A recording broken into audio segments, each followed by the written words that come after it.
살다 보면 마음이 상할 때가 있죠. 여러분 요즘 마음이 어떤가요? 친구들 때문에 혹은 직장의 동료들 때문에 마음 상한 일 가지고 힘들어하지 않습니까?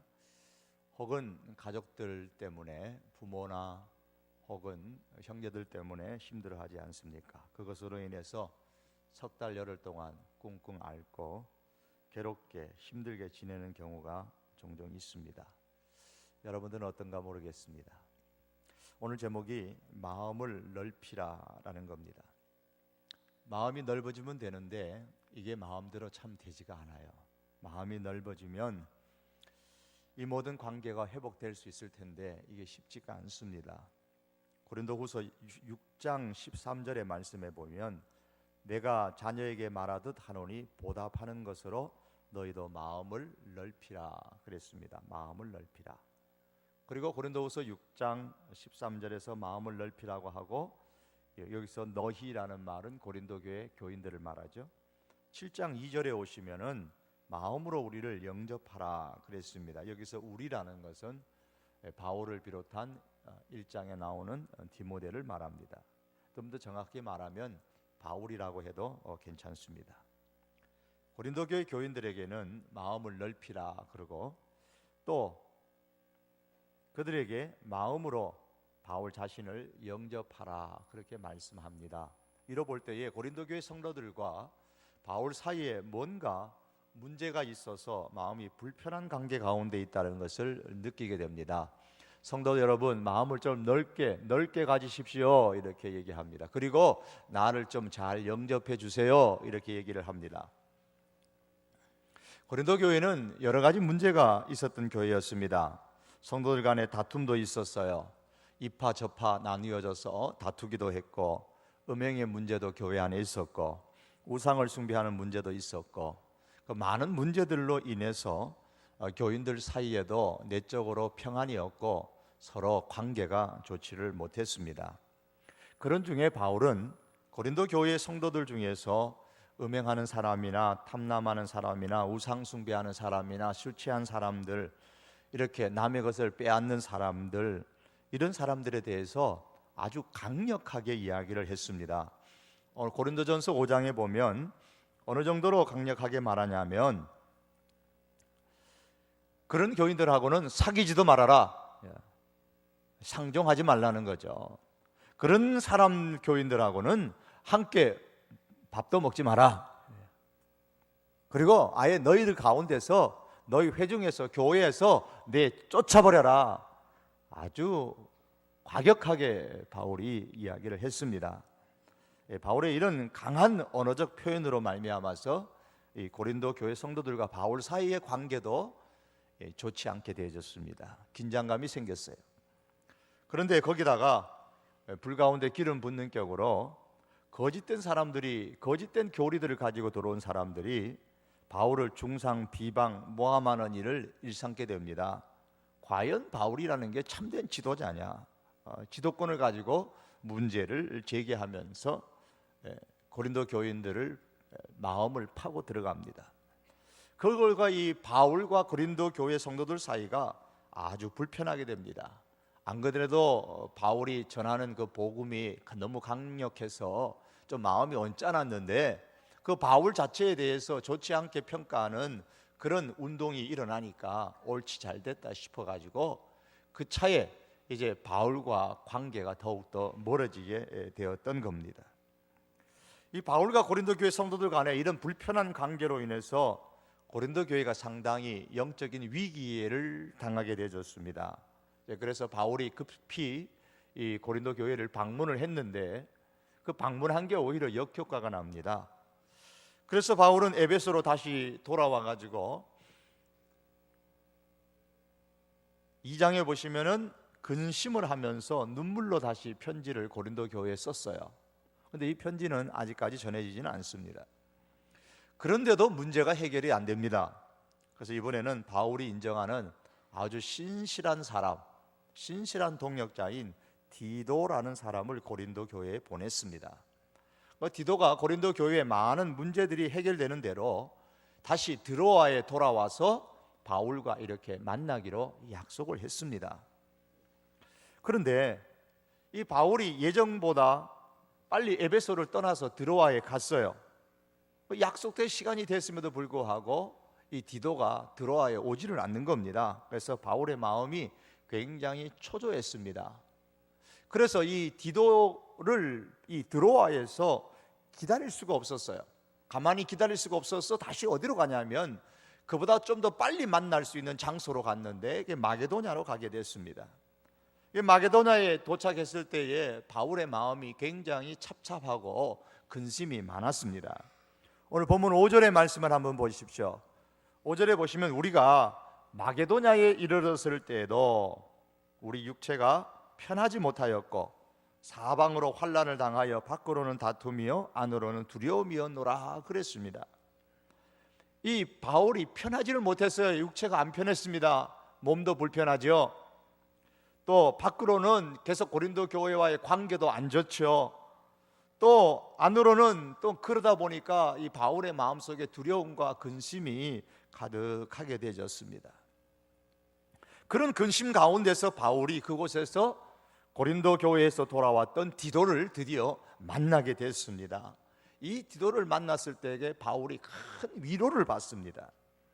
일단은 디도의 신변이 안전하다는 사실에 대해서 위로를 받고 하나님을 찬양을 드립니다.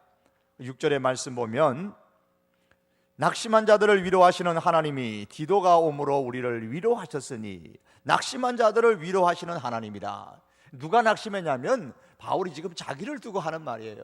내가 낙심하고 있었는데 하나님께서 낙심한 나를 하나님께서 디도를 여기서 만나게 해주셔서 위로해 주셨다. 그 하나님을 내가 찬양한다. 그렇게 바울이 고백을 하고 있습니다.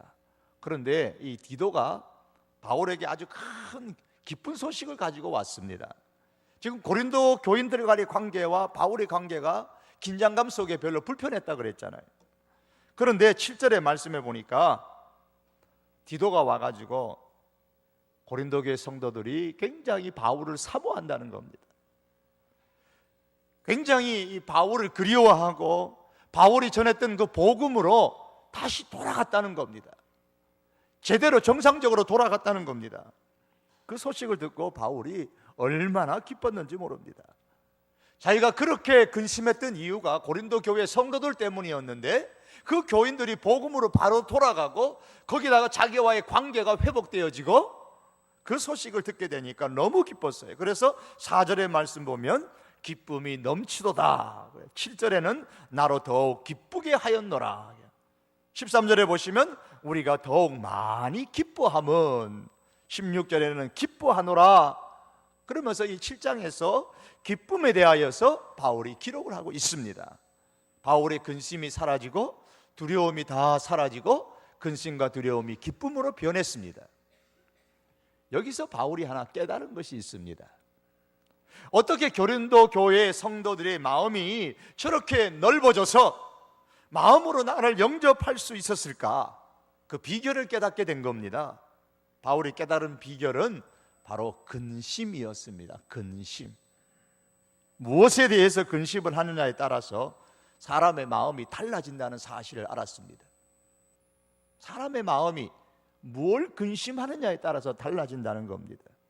그래서 바울은 자기가 깨달은 이 근심에 대해서 오늘 본문의 8절에서 11절까지의 말씀 보시면 8번이나 근심이라는 단어를 썼습니다. 8절에 근심하게 한 것을 끝에 8절 끝에 잠시만 근심하게 한 줄을 알미라.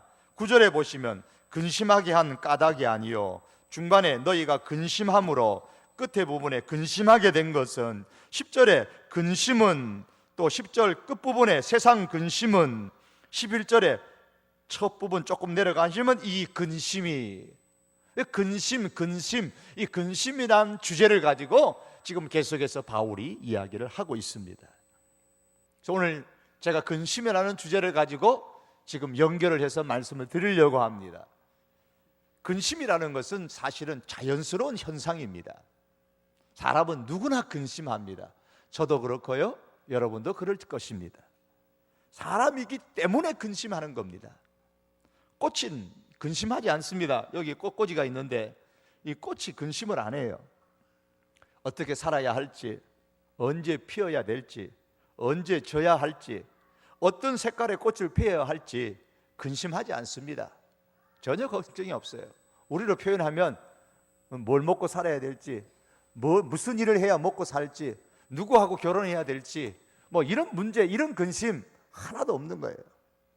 그 자체에 주어진, 꽃 자체에 주어진 특성에 따라 돌아가는 겁니다. 필 때가 되면 피고 질 때가 되면 지고, 내가 무슨 색깔을 피울까 생각할 필요도 없어요.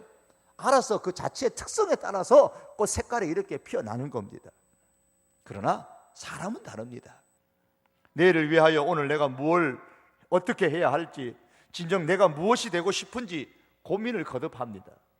그 고민으로 인해서 내 자신도 모르게 근심이 계속해서 쌓여가기도 하고요, 비록 나아갈 진로를 선택하고 삶의 목표와 방향이 결정됐다고 하더라도 원하는 대로 그 설정된 것이 이루어지지 않죠. 이러지도 저러지 못하는 그런 상태 가운데서 근심이 더욱더 깊어지는 경우가 많습니다. 그게 사람입니다. 그런데 그런 근심이 깊어지면 깊어질수록 인생의 문제가 해결되면 얼마나 좋겠어요.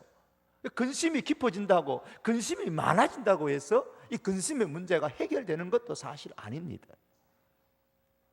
근심이 깊어진다고 해서 인생의 깊이가 깊어지고 인생이 고상한 사람으로 변하고 그런 게 아니잖아요.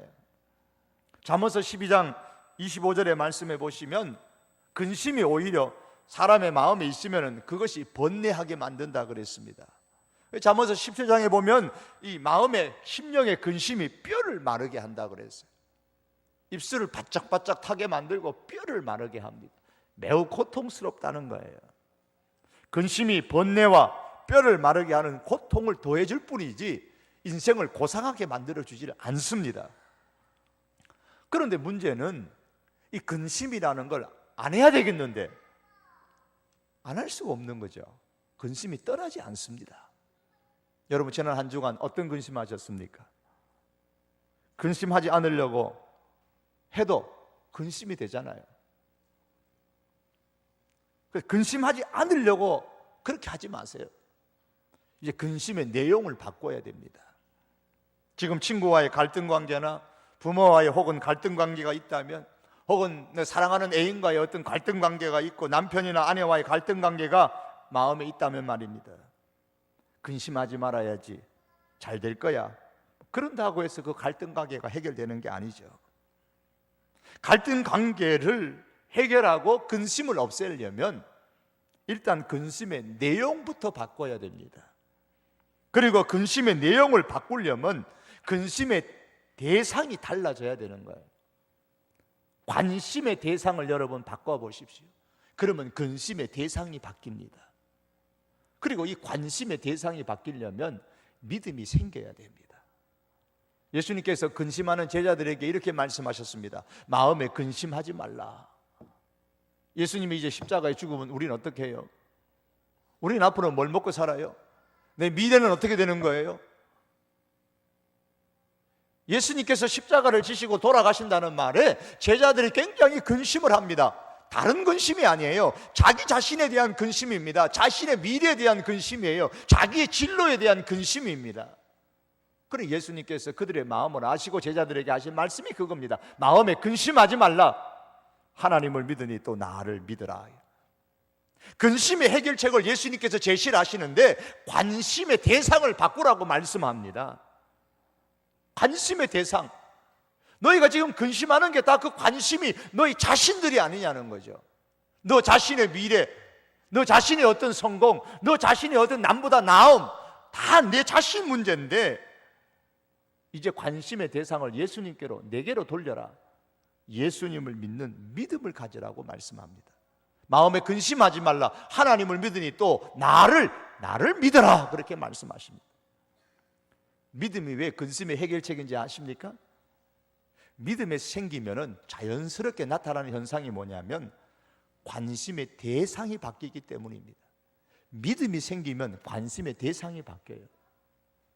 믿음이 없을 때는 관심의 주된 대상이 지금 제자들처럼 세상에 있는 것들이에요. 나 자신을 비롯한 세상에 있는 내 자신에게, 세상 것들에게 모든 근심이 집중됩니다.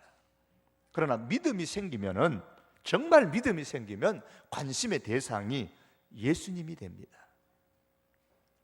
그리고 이 관심의 대상이 달라지게 되면 근심의 내용이 달라집니다. 오늘 본문에 보시면은 근심에는 두 종류가 있습니다.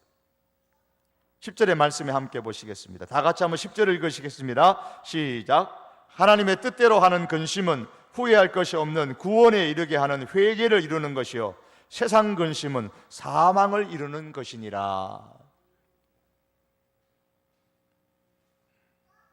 저게 아들이 둘 있잖아요. 우리 아들 예배 참석했는가 모르겠네요. 저 2층에 앉아 있는데,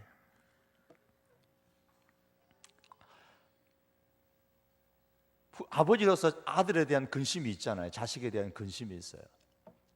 그런데 자식에 대해서 근심이 없을 때가 있습니다. 언제일 것 같아요?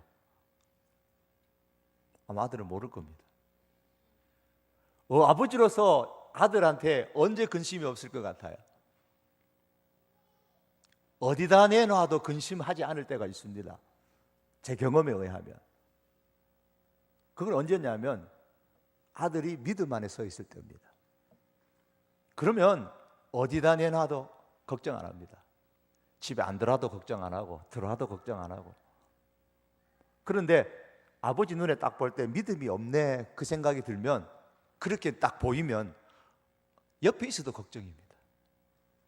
옆에 있어도 근심이에요. 오늘 예수님께서 말씀하는 게 그거예요. 왜 자꾸 너희가 세상 것과 관련된 것 가지고 근심하느냐? 날 믿으라는 거예요. 믿음을 가지면 관심의 대상이 바뀌고, 관심의 대상이 바뀌면 근심의 내용이 바뀝니다. 근심에는 오늘 10절의 말씀에 두 종류가 있다고 그랬잖아요. 하나님의 뜻대로 하는 근심이 있고 세상 근심이 있습니다. 하나님의 뜻대로 하는 근심은 믿음과 관련된 근심인 반면에 세상 근심은 믿음과 상관이 없는 세상과 관련된 근심이에요. 만일에 내가 온통 세상에 관심이 있으면은 근심도 자연히 무엇에 근심하겠습니까? 내 근심을 한번, 여러분 근심을 한번 조사해 보세요. 다 세상과 관련된 근심이에요. 동창회 갔더니 나보다 공부도 못하는 게 갤럭시 탭 10.1 들고 폼나게 다니는 거 보면 배가 아프고요. 나도 어떻게 하면 저 갤럭시 탭 10-1번 10.1번 사서 동창회 가서 친구들한테 폼나게 한번 자랑해 볼까 쫙 펴놓고, 우리 결혼한 우리 분들 유치원에 가서 보니까 우리 아이가 다른 애들보다 활달하게 좀 못 놀면 뭐 자신 정상인데 부모 눈에는 뭐 조금 활달하게 못 노는 것 같으면 그게 근심이 되고요. 이 세상 것들에 대해서 이게 근심하지 마라, 근심하지 마라 그렇게 말씀드리는 건 아니에요. 제가 아무리 여기서 제가 피를 토하면서 핏대를 올려가면서 세상 것들에 대해서 근심하지 마세요 뭐 그런다고 그래서 여러분이나 저나 세상 일에 대해서 근심하지 않겠습니까? 아닙니다. 여전히 세상 일로 말미암아 근심합니다. 그런데 그 근심이 저를 골려주려고 애먹이려고 근심하는 건 아니잖아요. 그냥 근심이 되는 거예요. 일부러 근심하는 게 아니고 세상 살면서 세상 일이 저절로 근심이 되는 겁니다. 세상 것으로 근심하지 않는다는 것은 내 마음대로 되는 문제가 아니에요. 내 마음이 통제할 수 있는 문제가 아닙니다. 근심하기 싫다고 해서 근심이 안 되고, 근심하고 싶다고 해서 근심이 되는 게 아니잖아요. 이 시간부터는 내가 근심하지 말자, 그렇다고 근심이 안 됩니까? 내가 학교일 때문에 걱정이 되고 근심이 되면, 그러면 학교를 떠나서 깊은 산속에 들어가서 있으면 근심이 안 됩니까? 여전히 학교일로 근심이 되죠. 그러면 오늘부터는 근심 딱 끊어버리자, 그렇다고 해서 근심이 끊어집니까? 안 되는 거지 않습니까? 관심의 대상을 바꾸면 돼요. 관심의 대상이 예수님이 되면 그 사람의 근심은 이제는 예수님과 믿음과 관련된 근심을 하게 되어 있어요. 저절로 그렇게 됩니다. 복음에 대해서 관심이 있게 되고요, 믿음에 대해서 관심이 있게 되고, 어떻게 하면 영혼 구원에 관해서 관심이 있게 되고, 어떻게 하면 믿음 생활 잘할까에 대한 그런 데 대한 관심이 있으니까 그런 근심을 하는 거예요. 요즘에 여러분 어른들, 우리 장로님들, 안수지사님들, 권사님들이 이 오후 예배, 오후 찬양 예배 다 마치면 저녁 7시 넘도록 지금 SNLTC 훈련하고 중직자 훈련, 영성 훈련을 지금 하고 있습니다. 사형리를 공부하신 분은 알지만은 일주일에 기본적으로 3사람에게 전하라는 숙제가 있습니다. 한 번도 아니고 2달 동안에 새 생명 훈련을 받아야 되는데 매주 3사람에게 사형리를 전하는 거 보통 아니잖아요. 해보신 분들 그렇죠? 하도 안 되니까 누구한테 여러분 전했습니까? 교회 와가지고 교회 다니는 옆에 난 친구한테 막 읽어주고 그런 분도 있잖아요. 힘들단 말입니다. 그래서 근심합니다. 이번엔 누구한테 전해야 되나? 이번 누구한테 읽어줘야 되나? 우유 배달하는 아주머니 전에는 기다리지도 않았는데 왜 오늘 빨리 안 오나? 아줌마 잠깐만 내 우유 배달 한 달 더 할게. 잠깐만 앉아봐라. 그래갖고 앉아놓고 읽어주고요. 앞집 가게에 가서 물건 살 것도 없는데 물건 사러 가가지고 읽어주고요. 우리의 친구 엄마 찾아가가지고 읽어줄까?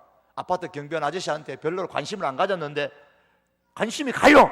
왜요? 사형 읽어줘야 되니까. 근심이 이만저만 아닙니다. 이거 하루 3번 다 하려고 그러니까. 그런데 이런 근심은 이전에 해본 적도 없었고 할 필요도 없었던 근심이었어요. 하지만 예수님에게 관심을 갖다 보면 이런 근심이 저절로 생깁니다. 예수님께 관심을 갖다 보면 이번 주에 주신 하나님의 말씀에 순종할 것인가 말 것인가, 여러분 수련회에 내가 참석할까, 아르바이트를 갈까, 금요기도에 참석할까, 피곤한데 그만둘까, 어떤 근심이 생기는가 한번 생각을 해보면 모두 다 믿음과 관련된 근심이에요. 근심의 내용이 달라졌어요. 근심의 내용이 달라진 자신을 보면서 놀라는 거예요. 내 근심이 하는 내용이 달라진 거예요. 왜 이렇게 됐다고요? 관심의 대상이 달라지면 그렇게 되는 겁니다. 이 관심의 정도는 곧 믿음의 정도를 나타내는 겁니다. 관심이 날씨라면 믿음은 온도계입니다. 온도예요. 날씨에 따라 온도계가 빨간 막대기가 올라가고 내려가는 것처럼 관심의 온도에 따라서 믿음의 온도계의 막대기가 올라갔다가 내려갔다가, 그러면 우리의 근심의 내용도 이것 됐다가 저것 됐다가 되는 겁니다. 믿음이 올라가면 예수님에 대한 관심의 정도, 믿음에 대한 관심의 정도가 깊어지게 되고, 예수님께 관심을 두게 되면 세상 것에 대한 근심은 저절로 이상하게 줄어들게 됩니다. 그리고 반대로 믿음에 관련된 근심은 점점 늘어나요. 또한 세상 것에 관심의 무게를 두게 되면 세상 근심이 점점 또 늘어나기 시작합니다. 여러분, 요즘같이 바쁘고 할 일이 많은 세상을 살아가면서 과연 어떤 근심에 파묻혀 있는가를 한번 살펴보시기 바랍니다. 예수님으로부터 관심이 멀어지고 있지 않습니까? 그렇다면 틀림없이, 중간 없어요, 틀림없이 세상 것으로 인한 근심이 지금 여러분의 마음속에 가득 차 있을 겁니다. 반대로 예수님에 대한 관심이 전보다 많아졌습니까? 그렇다면 여러분 스스로가 분석해 보세요. 틀림없이 예수님 믿음과 관련된 근심이 이전보다 훨씬 더 많아졌을 거예요. 그리고 이전에 세상에 근심했던 게 이상하게 그 근심은 사라져 버려요. 줄어들어요. 바울이 깨달은 사실은 세상과 관련된 근심과 믿음과 관련된 근심, 이 둘 결과가 천지 차이, 천국과 지옥 차이라는 거예요. 10절의 말씀 다시 보시면 하나님의 뜻대로 하는 근심, 그리고 세상 근심이 나오는데, 세상과 관련된 근심은 결국 사망을 이루게 된다 그랬습니다. 왜 그럴까요? 세상 근심은 점점 예수님과 멀어지게 만듭니다. 말씀이 마음에 들어오는 것을 차단하기 때문에 그래요. 그 근심이 말씀이 내 마음에 들어오는 걸 막아요. 마태복음 13장에 보면 예수님께서 씨 뿌리는 비유를 말씀하셨는데, 그 비유에서 4가지 밭에 대해 말씀을 하셨죠. 그 중에 가시떨기에 떨어진 씨에 대해서 말씀을 하면서 이 특성을 이렇게 표현했습니다. 가시떨기에 뿌려졌다는 것은 말씀을 들으나, 그러니까 교인들이죠. 교인들 말씀을 들어요. 우리들처럼 이게 말씀을 듣습니다. 말씀을 들으나 세상의 염려와 재물의 유혹에 말씀이 막혀 결실하지 못하는 자요. 세상 염려 때문에, 근심 때문에 말씀이 막혀요. 그래서 이 말씀을 들어도 그 말씀이 마음에 들어오지를 않아요. 마음에서 자라질 않아서 열매를 못 맺어요. 그러니까 자연히 예수님과 멀어지게 되고 믿음과 멀어지게 되고, 그러다가 교회와 멀어지게 되고, 그러다가 하나님과 멀어지게 되고, 마지막에 가면 사망에 이르는 겁니다. 세상에 관심을 두는 사람은 어떻게 하면 신나게 놀까? 어떻게 하면 재미나는 게임을 할 수 있을까? 어떻게 하면 돈을 많이 벌 수 있을까? 어떻게 하면 좋은 직장에 다닐 수 있을까? 어떻게 하면 빨리 승진할 수 있을까? 어떻게 하면 세상적으로 내 자식이 성공할 수 있을까? 어떻게 하면 내가 좀 힘을 가질 수 있을까? 온통 세상 것에 관심이 있다 보니까 근심하는 것도 모두 다 세상 것과 관련되는 겁니다. 결국 그러다 보니까 예수님과 멀어지고 사망을 이루게 되는 겁니다. 하나님과 멀어지게 됐다는 말씀이에요.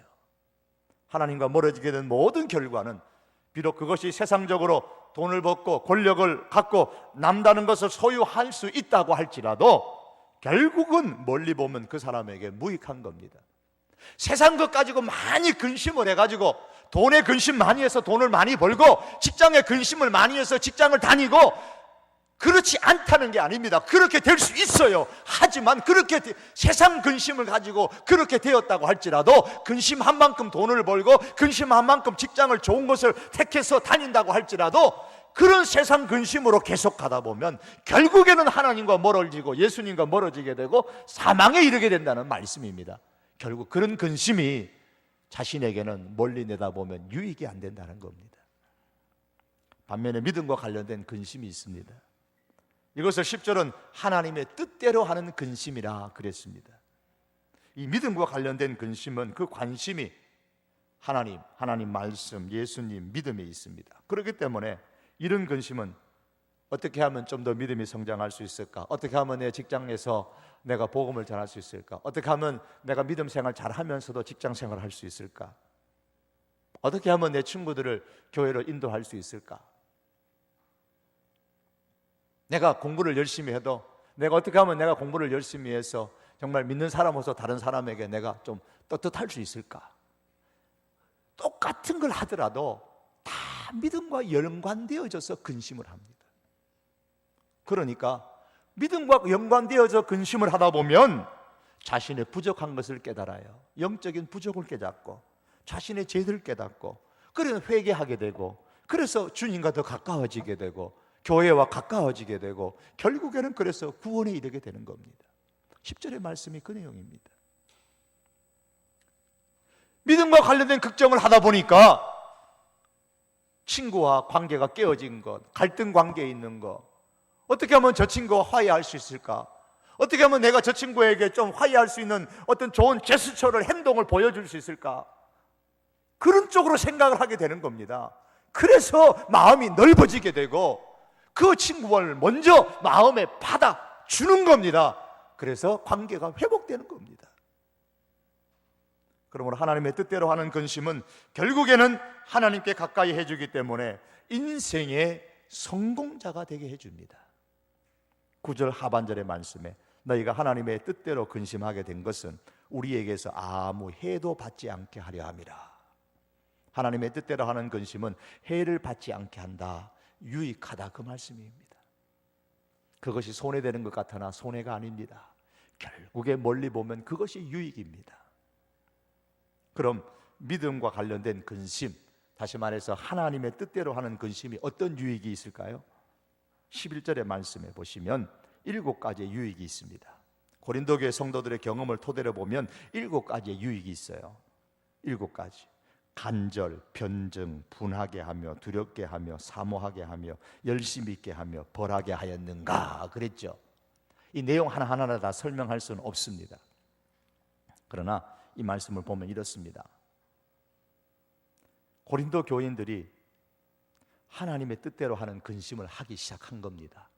이전에는 세상과 관련된 근심을 했는데 하나님의 뜻대로 하는 근심, 믿음과 관련된 근심을 하니까 11절과 같은 그런 일들이 일어나는 겁니다. 이 내용이 그런 겁니다.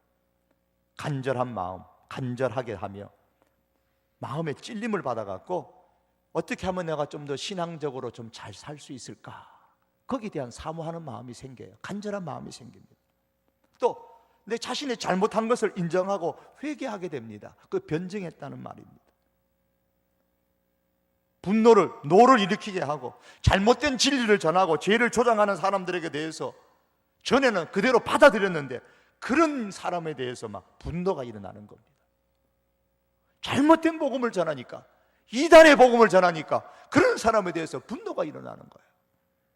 두려움을 갖게 됐습니다. 하나님과 하나님의 장차 심판에 대한 두려움이 있습니다. 사모합니다.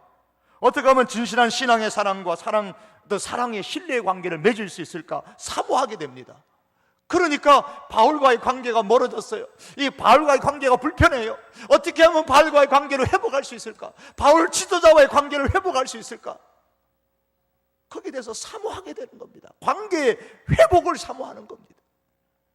그래서 하나님의 일에 더 열심을 내게 되고요, 잘못된 신앙의 사람에 대해서 잘되게 하기 위해서 말씀에 근거해서 벌을 주는 용기를 걷습니다.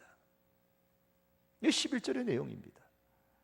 하나님의 뜻에 따라 이렇게 근심하게 하는 행동이 결국에는 어떤 결과를 가져오냐면 11절 끝에 말씀 보면 너희가 그 일에 대하여 일체 너희 자신의 깨끗함을 나타내었느니라. 그렇게 근심함으로 말미암아, 믿음과 관련된 근심을 함으로 이렇게 7가지의 행동을 함으로써 깨끗함을 나타내었다 그랬습니다. 깨끗함. 1절 말씀해 보십시오. 1절에서 바울이 고린도 교회 성도들에게 뭐라고 했습니까? 같이 1절 읽어봅니다. 시작. 그런즉 사랑하는 자들아, 이 약속을 가진 우리는 하나님을 두려워하는 가운데서 거룩함을 온전히 이루어 육과 영의 온갖 더러운 것에서 자신을 깨끗하게 하자. 깨끗하게 합시다. 그랬더니 고린도 교회 성도들이 그거 어떻게 하지? 그런데 깨끗하게 되더라는 겁니다. 11절에서 무슨 근심을 하니까 관심의 대상이 주님이 바뀌고 하나님과 관련되어진 하나님의 뜻대로 하는 근심, 믿음과 관련된 근심을 하다 보니까 자기도 모르게 깨끗함이 된 거예요. 우리 그리스도인은 자신을 깨끗하게 해야 될 사람들입니다. 왜냐하면 1절의 말씀에 보면 이 약속을 가진 사람들이기 때문에, 이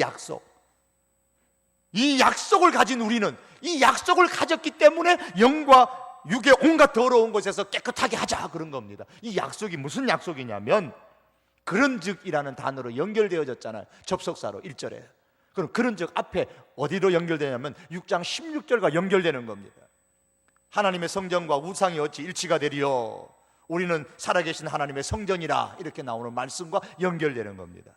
즉 하나님께서 우리와 함께 거하시기 위해서 우리를 하나님이 거하시는 성전으로 삼으시겠다는 약속이에요. 여러분들을, 예수님을 믿는 여러분들을 하나님의 거하시는 성전으로 삼겠다는 약속입니다. 이 약속에 의하면 모든 그리스도인은 하나님이 거하시는 성전입니다. 이게 하나님의 약속 때문에 그렇게 된 겁니다. 그런데 성전이면 어떻게 돼야 됩니까? 성전은 하나님이 거하시는 장소인데 하나님은 거룩한 분이시기 때문에 하나님께서 거하시는 성전도 당연히 거룩해야 됩니다. 그래서 바울은 7장 1절에서 이 약속을 우리가 가졌으니까, 우리가 하나님이 거하시는 성전이 되었으니까 육과 영의 온갖 더러운 곳에서 우리 자신을 깨끗하게 해야 되지 않느냐. 그래야 거룩하신 깨끗하신 하나님이 우리 몸에, 우리 마음에 임하시지 않느냐, 그 말입니다. 여러분, 깨끗하게 하자 그러니까 어떤 윤리적이고 도덕적인 것을 먼저 생각하는데 그게 아닙니다. 그건 2차적인 문제예요. 바울이 볼 때에 지금 더러운 건 어떤 거냐면 고린도후서 6장 14절에 나오는 겁니다. 너희는 믿지 않는 자와 멍에를 함께 매지 말라, 이거예요. 믿지 않는 자와 멍에를 같이 매는 그거에 더러운 겁니다. 더러운 거예요. 믿지 않는 자와 멍에를 함께 맨다는 것은 같이 논다, 그런 의미가 아닙니다. 믿지 않는 자와 멍에를 함께 매지 말라, 그들과 함께 어울리지 말아라, 놀지 말아라, 그런 의미가 아닙니다. 같이 안 놀려면 바울의 표현대로 하면 지구를 떠나야죠. 학교 안 다녀야죠. 직장 안 다녀야죠. 그런 의미가 아닙니다. 이 말씀은 그들과 비록 같이 놀고 같이 직장 생활하고 같이 공부하지만 믿지 않는 사람들, 그들과의 사고방식대로 살지 말라는 말씀입니다. 그것이 바로 그들과 함께 멍에를 매지 말라는 뜻이에요. 그게 더러운 거예요. 믿지 않는 사람들과 같이 어울리고 같이 놀 수 있습니다. 밤을 새울 수도 있습니다. 같이 직장 동료로서 같이 일을 합니다. 같은 직장에 다닙니다. 그러나 그들과 같은 사고방식으로 살아간다면 그게 더러운 거예요. 따라서 영과 육을 깨끗하게 하는 방식은 믿지 않는 사람들과 어울리고 살아갈지라도 그들의 사고방식대로 살지 않고 하나님의 말씀의 사고방식대로 사는 게 깨끗하게 하는 겁니다. 그러므로 육과 영의 깨끗함은 1차적으로 도덕적인 문제가 아니고요, 신앙적인 문제입니다. 영적인 문제입니다. 따라서 나는 다른 사람들에게 부끄럽지 않는 도덕적인 착한 일을 많이 했기 때문에 깨끗하다, 나는 깨끗하다, 그게 아닙니다. 하나님의 말씀의 방식으로 살아야 육과 영이 깨끗한 겁니다. 결국 하나님의 방식대로, 말씀의 방식대로 사는 그것이 하나님께서 거하시는 성전인 내 자신을 깨끗하게 만드는 거예요. 이렇게 하려면 어떻게 해야 된다고요? 무엇에 관심을 둘 것인가를 잘 설정을 해야 됩니다. 바울은 본문에서 고린도의 교인들이 믿음과 관련된 근심을 했더니, 여기서 근심이라는 말은요, 그냥 보통 우리가 말하는 근심이 아니에요. 가슴을 찢는 애통함을 말하는 거예요. 가슴을 찢는 애통함, 믿음과 관련되어진 아주 그 깊은 애통을 말하는 겁니다. 애통하는 자는 복이 있나니 저희가 위로를 받을 것이며 할 때에 그 애통하는 겁니다. 11절에서 말한 그런 행동으로 하게 되니까, 너무 믿음과 관련되어진 이 애통함이 있으니까 11절에 말씀드린 7가지 행동을 하는 겁니다. 그랬더니 하나님께서 거하시는 성전인 자기 자신이 깨끗하게 되는 거예요. 믿음과 관련된 근심을 하게 되니까 하나님의 사고방식으로 생각하게 되고, 그 결과 마침내 마음이 넓어져서 바울과의 갈등 관계도 해소되고 불편한 마음이 눈 녹듯이 다 녹고 관계의 회복이 이루어지게 되었다는 말씀입니다. 사랑하는 청년 여러분, 우리 청장년과 우리 성도 여러분, 무엇이 여러분의 마음을 근심하게 합니까? 무엇이 여러분의 마음에 고통을 주는 슬픔을 느끼게 합니까? 세상 것을 얻지 못해서 정말 마음이 고통스러울 정도로 슬프십니까? 그런 근심은 결국에는 우리에게 유익을 주지 못합니다. 그것은 세상 사람과 같은 방식으로 살아가는 모습이에요.